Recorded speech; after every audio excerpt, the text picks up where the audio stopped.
안녕하세요. 저는 경기도에 사는 30대 초중반 여성입니다. 여러분은 이번 여름에 맛있는 수박 많이 드셨어요? 저는 올해 여름도 수박을 엄청나게 많이 썰었습니다.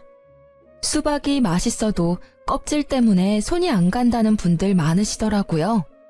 어렸을 때는 엄마께서 수박 손질해서 냉장고 넣어두시곤 했는데 그게 바로 자식 사랑하는 마음이셨겠죠? 저는 그런 마음으로 열심히 맛있는 과일을 고르고 세척하고 다듬어서 판매하고 있는 과일 도시락 가게 사장입니다. 제 밑에 1살 차이 나는 여동생과 함께 가게를 운영하고 있습니다. 과일 도시락 한다고 하면 그게 돈이 되냐며 여쭤보는 분들 많으세요. 요즘은 1인 가구도 많고 간편한 걸 추구하는 시대다 보니 꽤 장사가 잘 되고 있습니다. 대학생부터 바쁜 직장인분들까지 다양한 연령대에서 많이 주문해주고 계세요. 그에 보답하기 위해 동생과 저는 휴가를 떠나도 무조건 맛있는 과일, 당도 높은 과일 찾으러 다닙니다. 그렇게 저희 자매가 적은 돈으로 창업한 게 대박나서 가게 때문에 진 빚은 따로 없어요. 코로나 때도 주문건이 오히려 급증했고 병원이나 자가격리하는 분들께 많이 배달 갔습니다. 다행히 아직까지 큰 위기는 없어서 지금까지 잘 운영하고 있네요. 이제 끝나지 않을 것 같던 여름이 끝나가고 있어서 저와 여동생은 드디어 수박의 굴레에서 벗어날 수 있게 됐습니다. 평소에 동생이랑 과일 손질하면서 귀로는 열심히 사연 라디오를 듣고는 하는데요. 동생이 제 시댁 사연도 보내보면 어떻겠냐 해서 용기 내서 보내봅니다. 만약 제 사연 읽어주시면 그때도 저는 일하면서 듣고 있을 것 같아요. 저는 제 친구의 소개로 제 남편을 만나게 됐습니다.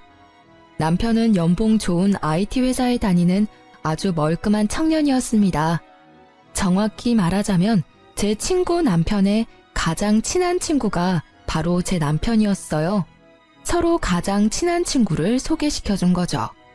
저는 일하느라 바빠서 연애 안 하고 남편은 허우대 멀쩡하고 얼굴도 괜찮은데 그냥 연애를 못하는 남자였대요.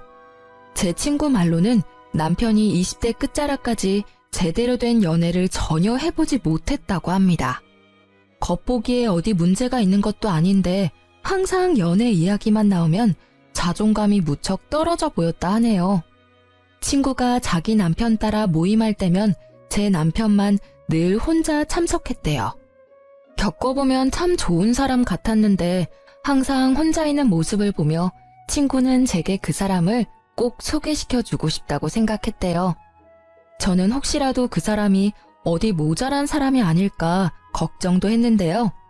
아무렴 친구가 그런 사람을 제게 소개해줄 리 없다 생각하고 소개팅에 속는 셈 치고 나가봤습니다.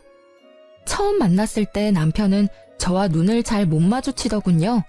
완전 쑥맥이구나 싶었는데 두 번째 만남에서는 낯가리는 게 없어졌는지 말도 잘하고 유쾌했습니다. 저는 단도직입적으로 남편에게 물었어요. 성원 씨는 왜 그동안 연애를 못했어요? 혹시 저처럼 일 중독인가요? 농담인 거 아시죠?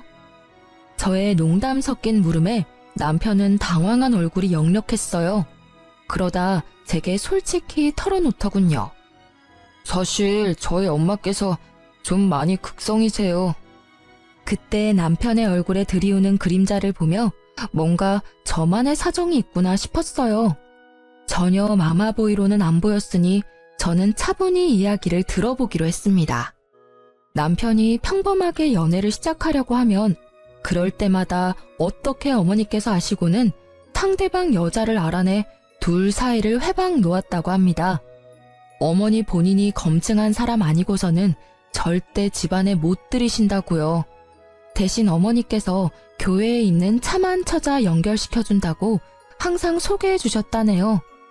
그렇게 만난 사람들은 이성적으로 끌리지도 않고 서로 마음에 안 들어서 연애를 그냥 포기했다고 말하는 남편이었습니다. 그 사정이 짠하기도 하지만 이런 사람과 만약 결혼한다고 상상하니 조금 암담하더군요. 게다가 저는 기독교인도 아니었습니다. 아들에게도 감당하기 힘든 어머니인데 며느리에게는 얼마나 버거울까 싶었어요. 그래서 저는 조금 속물 같아도 어쩔 수 없이 제 미래를 위해 남편을 멀리했습니다. 그런데 이상하게 남편의 얼굴이 계속 생각나더군요. 이건 뭐 상사병도 아니고 일하다가도 매번 그 사람 얼굴이 아른거려서 아주 혼났습니다. 제가 남편에게 정중하게 거절의 의사를 밝혔지만 남편은 답장이 없어도 포기하지 않고 연락을 계속하더라고요. 날씨가 좋은데 산책이라도 가지 않겠냐는 그런 말들을 보면서 어느 순간 저 또한 마음이 열렸습니다. 가끔 만나서 밥 한 끼 먹고 영화 한 편 보고 그러다 자연스럽게 정이 붙었어요. 남편을 만나볼수록 너무 착하고 선한 사람이란 걸 알게 됐습니다. 경제관념도 뚜렷했고 직업도 괜찮았고 성품까지 괜찮은 남편이었기에 두 눈 질끔 감고 딱 남편만 보고 저는 결혼을 결심했습니다. 결혼 전 예비 시무를 극복한다면 결혼 후에는 뭐 어렵겠냐며 제가 조금 오만했었죠. 엄마께서는 어려운 길 사서 간다고 걱정하시고 말리시다가 남편 만나보시곤 너무 괜찮은 청년이라며 꽉 잡으라고 응원도 해주셨어요. 철저하게 연애 사실을 숨긴 남편이 결혼한다고 집에 선언하자 예비 시모께서는 뒤집어졌다 합니다. 어떻게 나 몰래 연애질을 했냐고 아주 분하시다고 길길이 날뛰셨대요. 주눅든 남편에게 이야기를 듣고 저도 그제서야 겁이 나더군요. 제가 이 사람을 얼마나 사랑하면 안 해도 되는 모험을 하고 있구나 싶었어요. 예비 시댁에 인사드리러 갈 때는 정말 단단히 마음을 먹어야 했어요. 남편은 결혼 약속한 제가 어머니 때문에 도망이라도 갈까봐 계속 안절부절해 했습니다. 저는 그런 남편을 안심시키고 스스로 마인드 컨트롤했고요. 어떤 상황이 일어나도 놀라지 말자, 겁먹지 말자, 이 두 가지만 생각하고 예비 시댁에 인사를 드리러 갔습니다. 당시에는 무슨 담력 테스트라도 하는 기분이었어요. 지금에서야 웃으며 이야기할 수 있네요. 그때는 정말 심각했습니다. 어머니, 좋았어요. 어머님, 안녕하세요. 처음 뵙겠습니다. 예비 시모는 남편을 한번 휙 노려보시더니 이내 제게 말씀하셨어요. 그래요. 종교는 있고? 아, 어머님, 저는 무교입니다. 아, 부모님께서는? 어머니께서 불자세요. 아버지는 저처럼 무종교이시고요. 이래서 내가 교회에서 짝 만나야 한다고 한 거야. 모태 신앙에 독실한 크리스천 자매님들 두고 지금 성원이 너 뭐 하는 거니? 더 들어볼 필요도 없다. 엄마, 제가 말씀드려서 이미 알고 계셨잖아요. 이러실 거면 식사는 왜 하러 오라고 초대하셨어요? 성원 씨, 침착해. 저는 눈물이 그렁그렁한 남편을 진정시키고 말했습니다. 어머님, 성원 씨랑 저 서로 많이 사랑하고 있습니다. 이왕 여기까지 초대해 주셨으니까 조금만 예쁘게 봐주시면 안 될까요? 종교랑 무관하게 저 평생 모난 행동 하지 않고 올바르게 살았어요. 그래요? 뭐 그럼 초대했으니 맛있는 음식이라도 대접해야지. 배고프니 먹으면서 마저 이야기하자. 예비 시모는 벼란간 코웃음을 치며 갑자기 부엌에서 봉투를 들고 와서 식탁에 거칠게 내려놓았습니다. 영수증이 붙은 봉지를 보니 딱 봐도 배달 음식이었어요. 어머니, 배달시키셨어요? 아, 저희 같이 처음 인사드리는 자리인데 제가 밖에서 모시겠다고 했을 때 거절하시더니 도대체 왜 이러세요? 내가 뭘? 아가씨, 내가 배달 음식 시켜서 기분 나빠? 저는 그때 남편을 꼭 붙잡고 괜찮다며 등을 다독였습니다. 집에 초대해놓고 배달 음식 시켜놓고 기다린 예비 시모, 여러분이 보시기엔 어떠신가요? 머저리같이 거기서 또 먹었냐고 저는 엄마께 등짝을 맞기는 했어요. 하지만 기싸움하는 예비 시모께 지고 싶지는 않더라고요. 이대로 포기하면 제가 사랑하는 사람이 평생 이 굴레에서 벗어날 수 없겠구나 싶었거든요. 남편이 워낙 순한 사람이고 어렸을 때부터 엄한 어머님께 혼나면서 자라서 그런지 어머님 호통에 몸부터 굳더라고요. 성원 씨, 나 괜찮아. 냄새가 좋네요, 어머님. 땡땡 갈비찜이네요. 저 여기 갈비찜 되게 좋아해요. 배달이든 아니든 뭐가 중요해요? 어머님께서 직접 저 생각해서 메뉴 고르고 주문하신 건데. 맛있게 잘 먹겠습니다. 저는 속으로 그나마 치킨 아닌 게 어디냐며 갈비찜을 아주 맛있게 먹었습니다. 배달 음식이긴 하지만 그래도 갈비를 시키셨네 하고 머릿속을 긍정적인 생각으로 가득 채우려고 노력했죠. 제가 세상 구김살 없이 굴자 예비 남편과 함께 당황하던 예비 시모였어요. 진심으로 너무 맛있게 먹으니 예비 시모께선 이내 못마땅한 얼굴을 하시고 말씀하더라고요. 되게 얄밉게 먹는다. 복스럽게 먹는 거랑 얄밉게 먹는 건 달라요. 잘 먹는 거 보기 좋은 사람이 있고 아닌 사람이 있어. 아가씨는 그 후자에 해당하네. 체중도 좀 나가 보이는데 적당히 먹어요. 그리고 보니까 고급인 맛은 아니네. 그나마 아무거나 잘 먹어서 다행이야. 내 아들 등골 휘지는 않겠어. 네, 저 어머님이랑 입맛 비슷한가 봐요. 맛있네요. 맛집이라 시켜주신 거 아닌가요? 뭐? 아이고 참나. 내 아들이 괜찮은 교회 처자들을 다 거절해서 이제 마땅히 소개시켜줄 사람 없어 너 허락한 거야. 어디 네가 마음에 들어서 부른 줄 아니? 머리 꽃단 사람처럼 실실 웃지 마라. 보기 좀 그렇다. 선 넘는 예비 시모의 말에 속이 뒤집어져 저도 웃으며 말씀드렸습니다. 네, 저도 다른 건 안 보고 이 사람 하나만 보고 결혼하는 거예요. 뭐? 그게 무슨 뜻이냐? 네? 어머님, 아무 뜻 없어요. 하고 예비 시모의 심기를 은근히 긁어드렸어요. 지지 않는 제 태도에 의외로 예비 시모는 괴롭히는 재미도 없는지 더 이상 안 건드리더라고요. 무사히 식사를 끝내고 남편은 어머니 대신 미안하다고 제게 얼마나 사과했는지 몰라요. 예비 남편 말 들어보니 시모께서는 원래 종교가 없었는데 나이 들어 기독교에 푹 빠지셨다고 해요. 학생 때부터 장남과 차남인 남편까지 억지로 끌고 교회를 가셨다고 합니다. 시숙은 교회에 거리낌이 없었는데 남편은 어릴 때부터 반항을 심하게 해서 어떤 날은 시모가 때려서 교회에 데리고 가기도 하셨대요. 성인이 되어 남편이 독립하고 나서야 시모의 강요에서 벗어났지만 남편이 교회에 안 나오자 두 아들을 차별하시고 막말도 많이 하셨다 합니다. 그 뒤로도 계속 남편을 통제하시려고 연애도 결혼도 회방을 놓으신 거죠. 저는 친모가 맞는지 의심까지 들었는데 인사드릴 때 보니 남편과 시모께서 얼굴이 닮았더라고요. 시모와 첫 만남은 매우 강렬했지만 다행히 그때 이후로는 별일 없었어요. 상견례 때도 많이 걱정했는데 그나마 어른들끼리의 자리에서는 완전히 예를 갖추시더라고요. 그 덕에 저희는 무사히 결혼을 진행하게 됐습니다. 그런데 또 뜬금없이 식장 예약까지 다 잡았는데 시모께서는 결혼식을 교회에서 꼭 해야 한다고 고집을 부리셨습니다. 게다가 친정엄마께서는 불교를 믿으셔서 참 애매한 상황이었죠. 남편은 당연히 예식장 빌려서 결혼한다고 시모께 말씀드렸지만 시모께서는 본인 의견 안 들어준다고 제 앞에서 또 막말을 하셨어요. 성원이 너 정말 결혼 잘못하는 거야.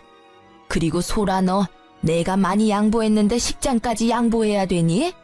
우리 성원이는 교회에서 결혼해야 돼. 어머님, 저희 이미 업체 통해서 식장 다 예약했어요. 식장, 드레스, 메이크업 다 묶여져 있어서 어쩔 수가 없어요. 원하시는 대로 못해드려서 죄송합니다.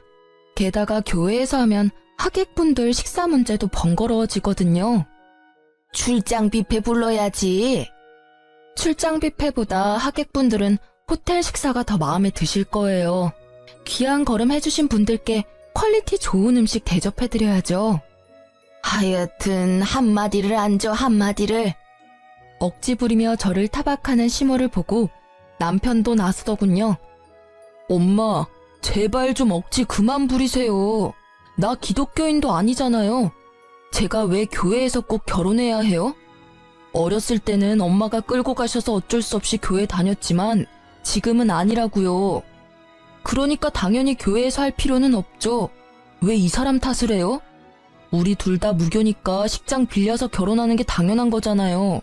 게다가 예약 다 끝났고 남은 잔금만 치르면 끝인데 왜 이제 와서 이러시는 건데요? 저희 둘 다 양가에 아무런 도움 안 받고 저희 돈으로 하는 거니까 제발 저희 존중 좀 해주세요. 어머머 잘났다 그래. 내가 너 결혼하는데 돈 안 보태줬으니 잠자코 있다가 결혼식에만 참석하라는 말이지?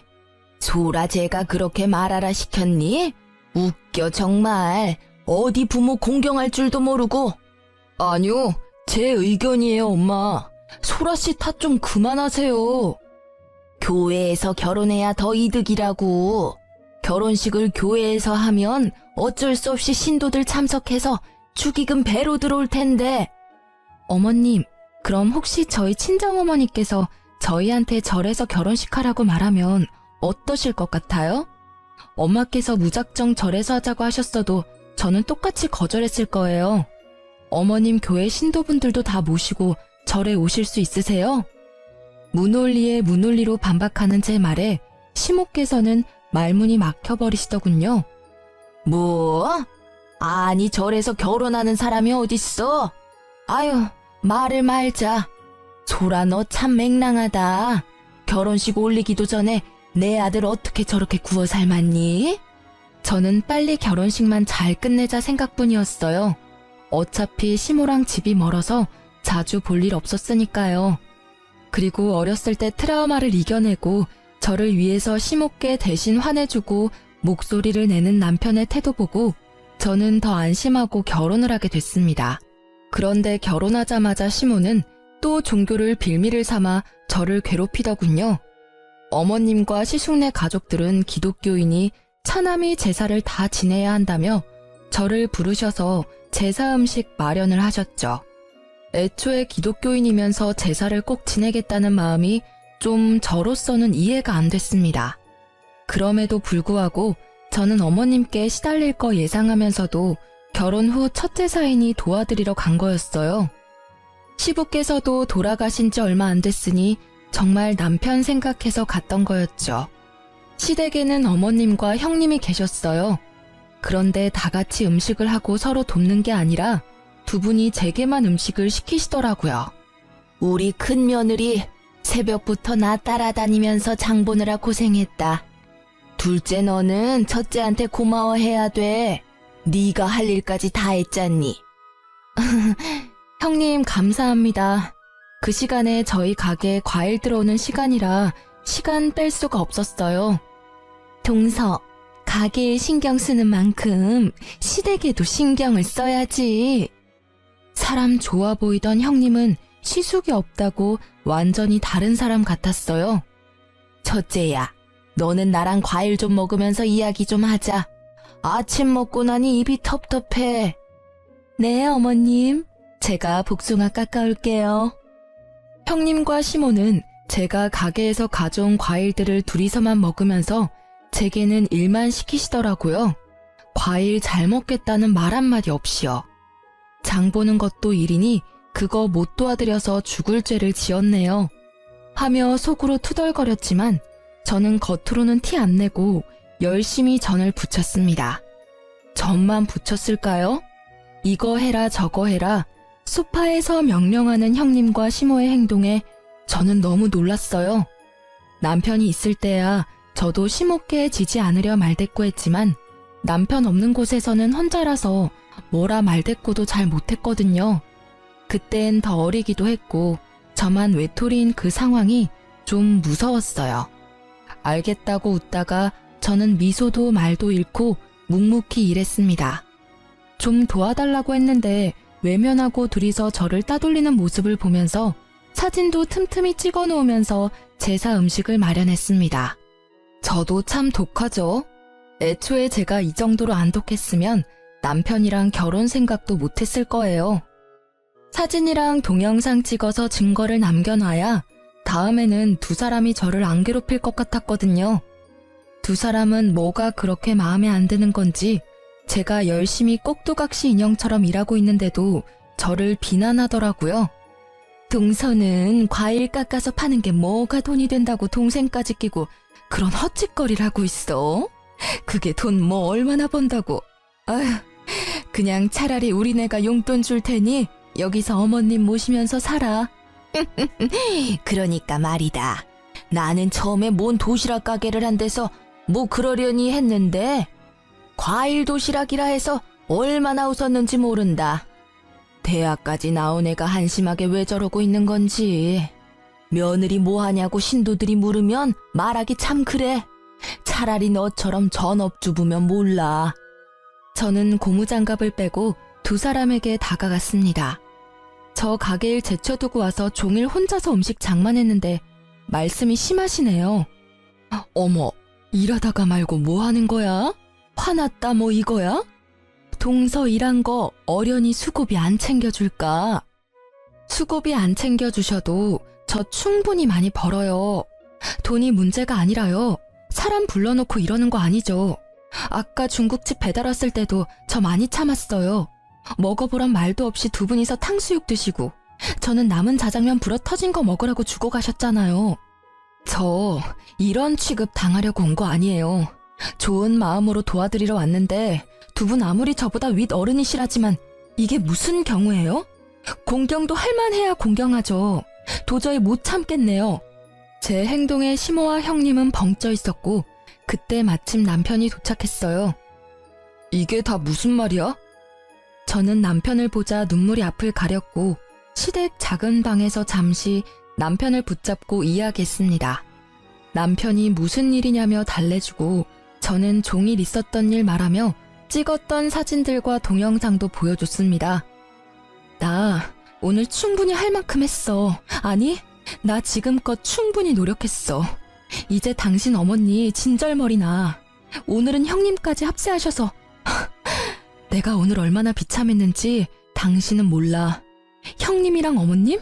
자기들끼리 탕수육에 잔치 벌이고 나는 일 다하고 불어터진 자장면 주더라. 내가 아무리 독한 마음 가져볼래도 너무 서럽더라. 나 당신 하나만 보고 결혼했는데 막상 하고 나니 너무 힘들다. 이제 겨우 시작인데 내가 앞으로 버틸 수 있을지 모르겠어. 여보, 이런 취급받게 해서 너무 미안해. 이게 다 내가 못나서 일어난 일이야. 집에 가자. 다신 여기 안 와도 돼. 남편은 제 손을 잡고 작은 방에서 나와 시댁 거실 중앙에 섰습니다. 남편이 뭐라 말하기도 전에 시모가 먼저 말을 꺼냈습니다. 또 저 건방지다고 할 줄 알았는데 이번엔 또 다르게 저를 골리시더라고요. 우리 작은 며느리 손맛이 아주 좋아. 성원이 넌 결혼 잘했다. 앞으로는 소라가 전적으로 오늘처럼 시댁 제사, 시댁 행사 음식하면 되겠어. 저는 앞치마를 벗어던지고 말했어요. 온 가족이 함께하는 것도 아니고 어떻게 막내 며느리한테 일을 다 떠넘기실 생각만 하세요? 어머님 정말 실망이에요. 이 정도일 줄은 몰랐습니다. 저 이제 어머님이랑 잘 지내보려고 노력 안 할 거예요. 아니, 저 대드는 것 좀 봐라. 저 맹랑한 것. 기분 안 상한 척 늘 빙구처럼 실실 웃더니 이제야 본색을 드러내네. 성원아, 너도 봤지? 남편은 그런 시모를 쳐다보지도 않은 채 외면하며 말했습니다. 오늘부로 저 이 집 사람 아닙니다. 딱 이 한마디만 했을 뿐인데 남편의 선언에 시모는 뒷목을 잡으면서 쓰러지는 신용을 하더라고요. 남편에게 불쌍한 척했지만 남편은 냉정하게 굴었습니다. 이 사람 종처럼 부려먹으니까 이제 속이 시원하세요? 저 다신 이 집에 안 와요. 어머니, 이제 이렇게 부를 일도 없어요. 다신 제 얼굴 볼 생각하지 마세요. 그리고 형수님, 결혼 막 하셨을 때 제가 옆에서 얼마나 도와드렸어요. 저 생각해서라도 이 사람한테 그러시면 안 됐죠. 아유, 서방님, 저는 동서가 미워서 그런 게 아니라 어머님께서 그러시자 하시니 뜻을 따른 것뿐이에요. 악의는 없었어요. 넌 지금 내 편을 들어야지. 말을 그런 식으로 하면 어떡해? 어머님, 그게 아니라... 다들 이렇게 서서 뭐 하세요? 마침 도착한 아주버님은 사태 파악하시느라 정신없어 보였네요. 형, 나 형도 안 볼 거야. 우리 가족 이제 제발 인연 끊고 살자. 형이 어머니 모시고 잘 살아봐. 난 진짜 더는 못해. 뒤늦게 도착한 시숙에게 인연 끊자는 남편을 보고 시모께서는 어디 장남한테 말을 그따위로 하냐고 되려 화를 내셨어요. 너 어디 네 형한테 그따위로 말해? 감히 우리 장남한테? 어머니, 저 생활비도 이제 안 보낼 테니까 그렇게 하세요. 냉정하게 말하는 남편의 말에 시모는 코웃음을 치셨죠. 남편이 시모께 생활비를 보탠지는 저도 잘 몰랐습니다. 각자의 수입은 각자 관리하고 생활비만 각출해서 썼으니까요. 생활비는 우리 장남이 주고 있는데 넌 무슨 헛소리냐? 임마, 당장 네가 안 도와주면 어떡해. 엄마, 뭘 어떻게 하셨음 순하디 순한 성원이 입에서 저런 말이 나와요? 지난 몇 개월간 성원이가 엄마 생활비 드린 거라고요. 남편과 시숙의 대화는 이상하게 흘러갔습니다. 들어보니 시숙께서는 다니던 회사에서 정리해고를 당하셨고 형님과 시모께 차마 말도 못 꺼낸 채 매일 회사에 출근하는 척 했던 거예요. 그래서 대신 여유로운 남편이 형님네와 시댁 생활비 구멍나지 않게 메꿔줬던 거고요. 금방 마땅한 일자리를 못 구하고 있던 아주버님은 매일 정장을 입고 출근하는 척 하시곤 면접 보러 다니거나 일용직 일을 하셨다 합니다. 상황을 전혀 모르고 있었던 형님과 시모는 주저앉더라고요. 아주버님은 어머님께 쓴소리를 하다가 이내 형님에게 왜 섣불리 행동했냐며 큰 소리를 내고 말았습니다. 당신은 엄마가 아무리 그러시자 해도 당신까지 그러면 안 되지. 당신도 결혼할 때도 똑같이 겪었으면서 그때 내 동생이 얼마나 당신 편 들어줬어. 은혜를 갚지는 못해도 이렇게 뒤통수 치면 안 되지. 형님은 바로 깨갱하며 잘못했다고 용서를 구했죠. 미안해, 동서. 내가 생각이 짧았어. 형님이 미안하다고 하셨지만 저는 열이 받을 대로 받아서 사과받기 싫다고 외면했습니다. 그러자 아주버님도 함께 사과하더군요. 재수씨, 제가 정말 면목이 없네요. 죄송해요. 시부께서 돌아가시고 시숙이 시댁의 실질적인 가장이기에 시모께서는 장남 눈치를 엄청 봤었는데요. 알고 보니 남편이 도와주고 있었으니 시모도 금방 꼬리를 내리셨죠. 아니 뭐 결혼 후에 신고식 한 거 가지고 그러니. 남자들은 빠져라. 여자들 일이니. 소라야, 내가 미안하다. 서운하게 느꼈으면 말이다. 나는 평소대로 했는데 네가 너무 오늘따라 많이 감정적인 것 같구나.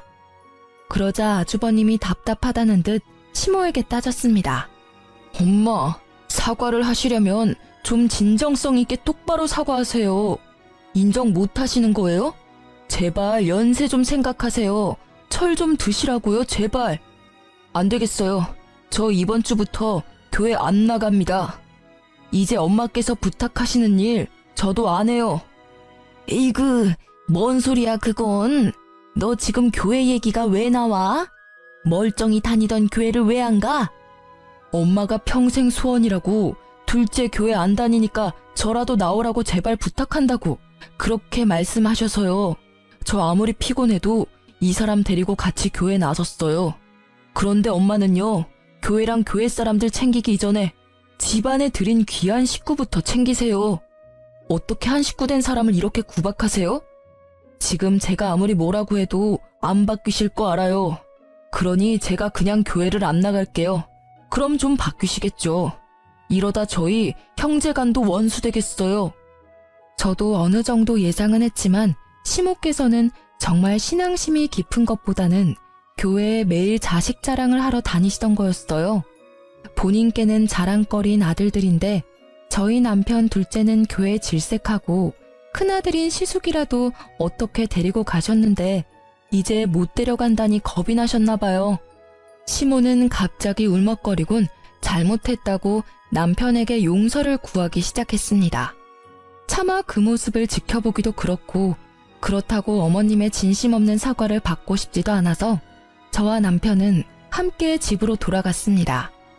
그날 누구의 사과도 받아들이지 않고 시댁을 벗어났죠. 그러니 저와 남편에게 매일같이 미안하다고 3명에게 번갈아가며 연락이 왔습니다. 남편은 이참에 번호를 바꾸자고까지 말했어요. 저뿐만 아니라 긴 세월 남편 가슴에도 단단히 응어리가 져 있었던 것 같습니다. 그렇게 연락을 끊고 지내니 회복은 빠르게 되더군요. 저와 남편은 굳이 그날 일과 시댁 관련 일은 서로 말 꺼내지 않았어요. 그런데 어느 날 가게에서 찾아온 시숙과 형님, 그리고 시모를 보는데 그날 기억이 떠오르면서 트라우마가 생길 것 같더군요.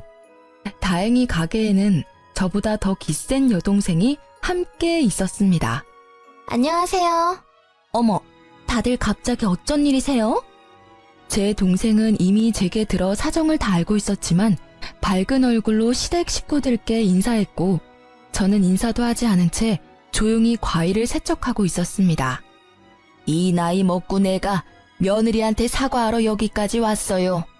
그런데 아무리 서운하다 해도 어른이 왔는데 눈길도 안 주고 인사도 안 하네요. 여전히 말을 밉게 하는 시모와 옆에서 눈치만 보고 있는 형님 대신 아주버님이 한마디 하셨어요. 사과하러 왔는데 엄마 여기서도 심술 부릴 거예요? 아, 그래, 사과하자고. 얼른 하고 가자고. 그러자 제 동생은 별안간 웃음이 빵 터져서 웃었어요. 사돈 처녀는 뭐가 그렇게 웃겨서 어른 두고 그렇게 웃음이 터졌어요? 어머, 죄송해요. 제 가게에서 제가 웃는 것도 맘대로 못 웃는 거죠? 사과하시러 오신 건 맞으세요? 그럼 말로만 사과하시면 안 되죠. 언니, 먼저 퇴근해. 응? 언니 종일 부려먹은 거 사과하고 싶으시다잖아. 내가 기회는 드려야지. 언니는 그만 들어가 봐. 자자, 이럴 시간이 없어요. 얼른 앞치마들 하시고요. 제가 매뉴얼 설명 드릴 테니 그렇게만 하시면 문제 없습니다. 위생모 써주시고요. 당황해하는 시댁 식구들께 동생은 위생모와 앞치마를 내밀고 형님과 시숙은 말없이 착용하더라고요. 반면 시모는 눈에 쌍심지를 켜셨죠. 사돈 처녀, 지금 뭐 하자는 거야? 내가 사과 안 됐지 일하러 왔댔어? 니들은 또 왜 그걸 하고 있어? 얼른 벗어. 어쩌죠? 말로 하시는 사과는 별로 안 받고 싶은데 왜 진심도 없는 사과를 자꾸 하세요? 저희 언니가 받기 싫다잖아요. 근데 그때 저희 언니 무임금으로 부려먹으신 건 갚으셔야죠, 사돈 어르신. 제 동생은 저를 조기 퇴근시키고 기어코 시숙, 형님 그리고 시모께 가게 일을 시켰습니다.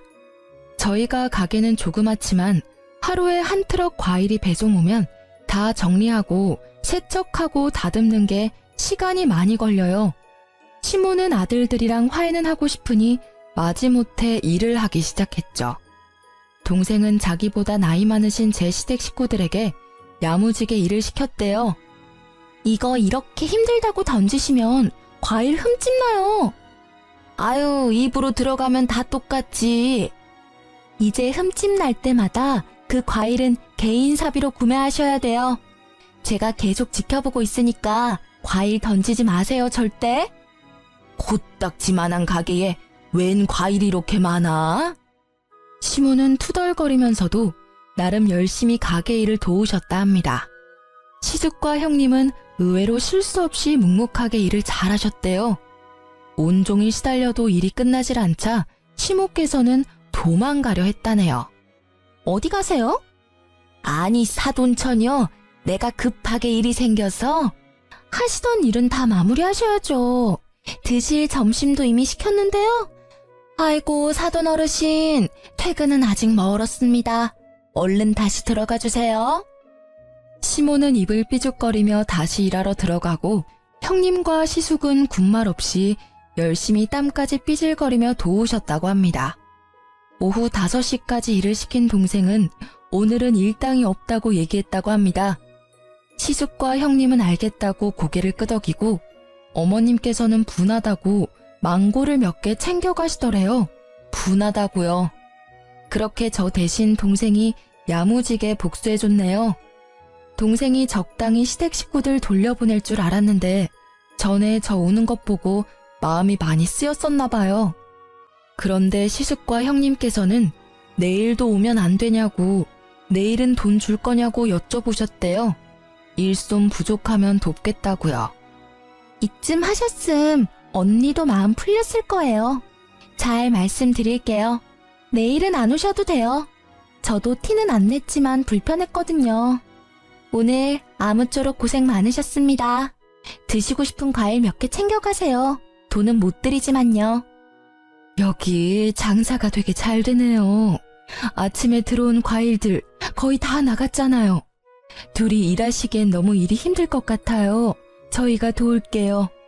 말씀드리기 좀 그렇지만 저희 남편 아직까지 실직 상태라 형편이 좀 어려워요. 도울 수 있는 일 있으면 도우면 안 될까요?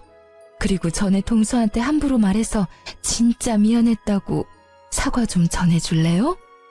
시숙은 자존심 때문인지 아무 말도 못 꺼내고 대신 형님께서 가게의 사정이 여러모로 힘들다고 하소연했다고 합니다. 저희 동생은 냉정한 편이라 얄짤없이 다 큰 분들이 알아서 일자리 구하시라고 쫓아냈다고 합니다. 동생도 형님이 이때까지 제 욕을 어떻게 했는지 저를 통해 다 들었으니까요. 갑자기 장사 잘 되는 거 보고 혹해서 태도 바뀌는 게 아닐 것 같겠죠.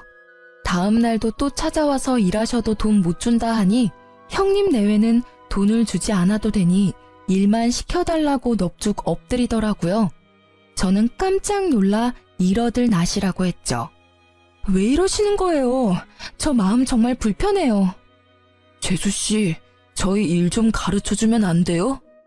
난데없이 가게 일을 배우겠다고 하시는 시숙과 형님의 말에 저는 적잖이 당황했습니다.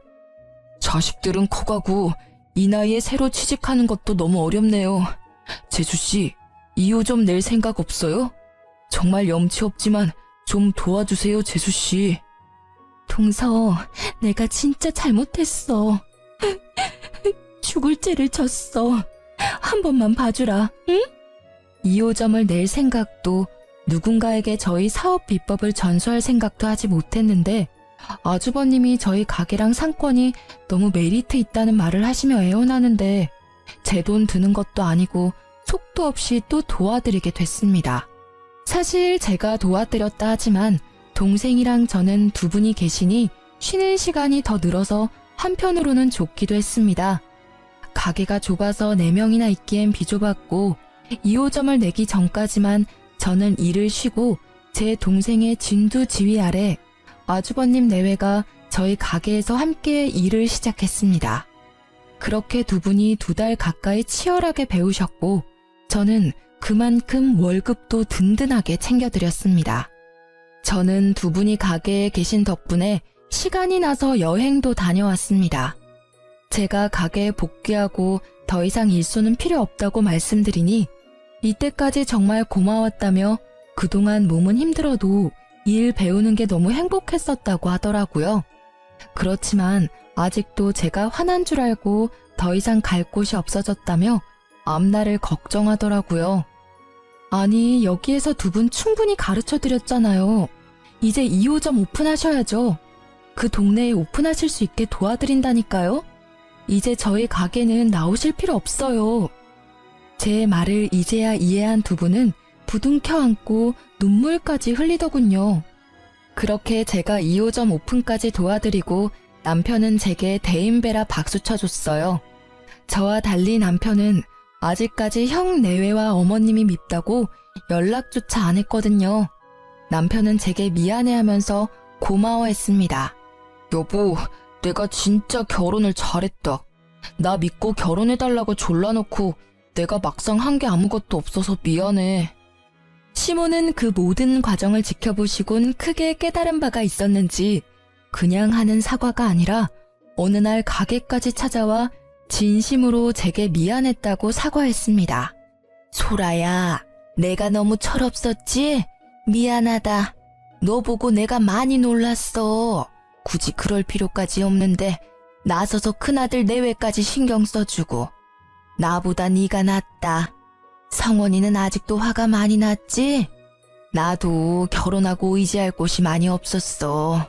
근데 교회 다니면서 사람들 만나고 거기서 자식들 자랑하다 보면 내가 너무 특별해지는 기분이 들었어. 너무 행복했지.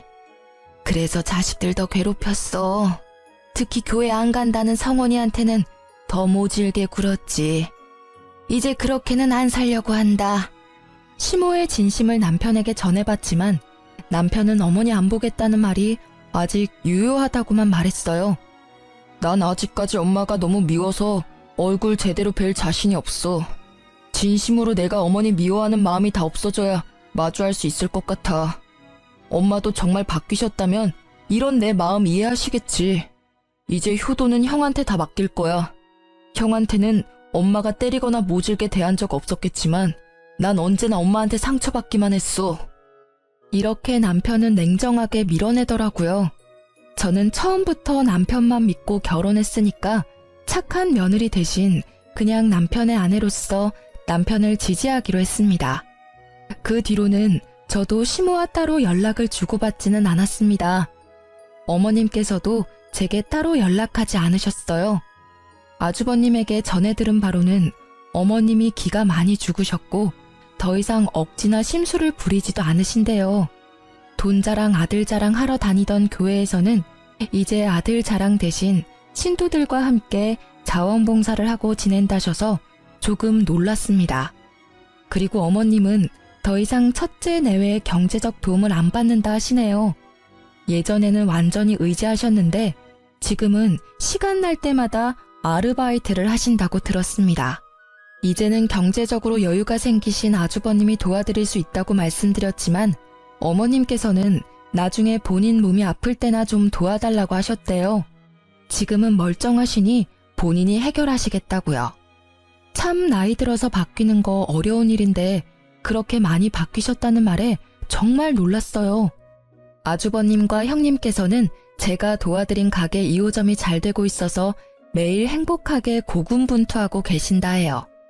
시댁 식구들 다들 억지로 모여서 얼굴 보고 지내지는 않지만 시간이 지나면 또 어떻게 될지 모르겠습니다. 일단 시간에 맡겨보려고 해요. 언젠가 남편의 마음이 풀어지고 다 같이 예전 일 잊고 함께 식사하는 날이 오겠죠. 각자의 자리에서 최선을 다하는 중이에요. 저도 그때까지는 남편의 뜻을 존중하려 합니다. 지금까지 제 긴 사연 들어주셔서 감사합니다.